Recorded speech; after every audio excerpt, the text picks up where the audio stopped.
It seems that David is prophesying to a future time of exile. How could he know this was coming? I will recall to your memory that God intimated this to be the case when Moses died.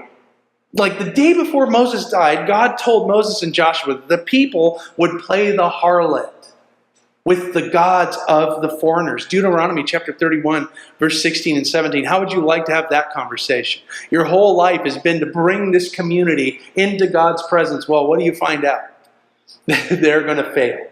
They're going to fail miserably. They're going to go into captivity. What a horrible thing to kind of end with. But Moses is like, hey, I'm dead tomorrow, no problem. But consequently, many of the evils befell the people, or would befall the people. David certainly shared this with Solomon. His prayer of dedication at the temple included a request that God hear the people of God from the land of their captivity. 1 Kings 8, 46 through 49. So David here anticipates that Israel is no longer going to live in their land. But he also knows that even in spite of that, God will be faithful to bring them back. And then they will rejoice and celebrate before him. I know that you and I can hardly think of such a thing. In our mind, it's unthinkable. Our nation's only been here for over a 400-year period. It's not as if we're some ancient nation. The Israelites, think about what happened with them. They were brought up in slavery in Egypt. They were kicked out of their land and scattered across the Babylonian Empire.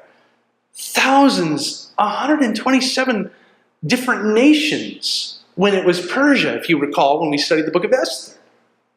And then, AD 70, their capital is removed, their temple is destroyed, and they're scattered throughout the earth. Now, how many other nations remain distinctive after just one of those things happens? But after 3 of them, God's people remain distinctive and today are flourishing in that part of the world. How can you describe that other than God's faithfulness to them?